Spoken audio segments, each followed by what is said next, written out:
Good evening.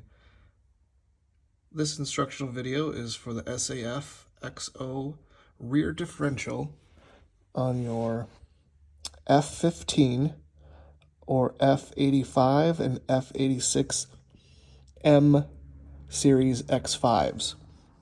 This is the dynamic rear diff with limited slip clutches in each side. This differential actually has three sections. The right side, which uses a specific fluid, the middle section, can't get a good photo, uses a specific fluid, and the right side, or left side, depending on how you're looking at it, uses the same fluid as the outers. So the outers use one type of fluid that has a friction modifier in it, and the middle uses a standard gear lube where your ring and pinion are. The fluids you're going to need to use, you can get at FCP Euro or ECS Tuning, is SAE 75W85. That is an SAF carbon mod. That carbon mod means it's got friction additives in it.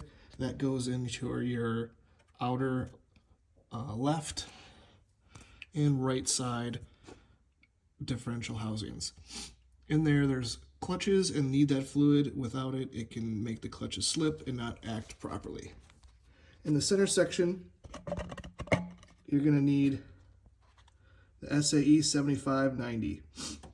This is just standard, fully synthetic gear oil. And that's for the center section. Procedure to fill is very simple. The right side, which would be passenger side to most people, is probably the most difficult. Trying to get a good angle. Right in there is your upper fill, and right here's your lower drain. Everyone's like, oh my god, you need to measure the fluid to make sure there's enough in there. I did, and it actually is exactly enough to let it overflow. So on these outer sections, you're going to need just over a half a liter. If you notice, they come in bottles of half a liter, so you're going to need 3 total of these. 3 of these bottles.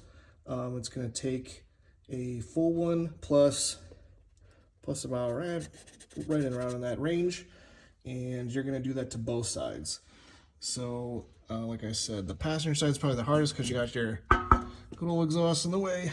But if we squeeze over to the driver's side, hopefully I can get a good angle here and move the light. You can see the driver's side is very easy to get to. There's your fill and your drain. Anytime you're working on a differential, you want to make sure you pull this top fill first and then the bottom. If you can't get this off, you'll never be able to fill it. So by draining it, you just screwed yourself.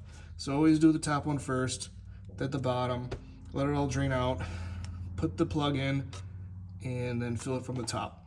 Like I said, I measured it, and even measuring it, it's the same amount of fluid if you just send it and pump enough fluid in and let it overflow out of this top section. Don't be scared. Procedure on the outer left side, driver's side, is the same as the right side. As for the center, uses a different fluid. It's even easier. Trying to get both of them in there. Yeah. Center section, here's your upper fill, bottom drain. Again, do the top one first, then do the bottom one there. This one is a little different because you're gonna think, oh, I wanna fill it so this overflows. You don't. All you gotta do is put this whole bottle in.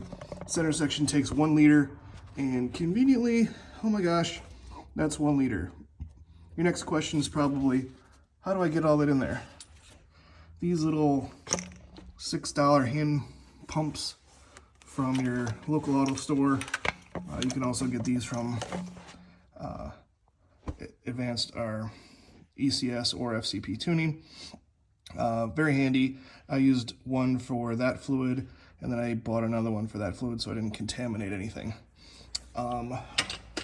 while I gotcha, another popular failure to these is the solenoids. There's two versions of this differential. One is without the solenoids. It's just an open diff. Well, there's some more technology in there. And then there's this one that has these solenoids. You're probably asking yourself, what is that goop I got on there? We got a lot of salt and everything here in the great state of Michigan. So that's a liquid film to protect the nuts. But it's hard underneath the car here. But this right here is a solenoid. There's two screws, one here and one up top here. So you got one up top, one on the bottom. This solenoid will pull right out. Nothing falls into the differential. Everything's good. There's a tiny little seal on there, which I think I threw the example away. But you just put a new seal on and reseal it. Very simple. There's like maybe, I don't know the torque on those, but it's like almost nothing.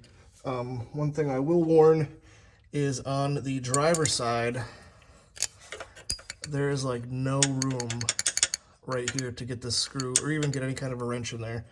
What I recommend is using one of these bad boys. It's a 5mm. Just enough room to get in there and plenty of torque to tighten it and loosen it. So yeah, highly recommend these shorty little wrenches, Allen wrenches here. Another thing is these are all 14mm, so you'll need a 14mm Allen to get these off, and those are plenty. Everyone sells those. So yeah, that's the big how-to and how to do an SAF. Where's the little fun logo? Yeah, that's how to do the SAF XO BMW X5 dynamic suspension or M series rear differential with solenoids. And there's a version without it. But yeah, pretty straightforward. Everyone online says you got to measure everything. You don't have to measure everything. Just fill it up. Thanks for your time. Bye.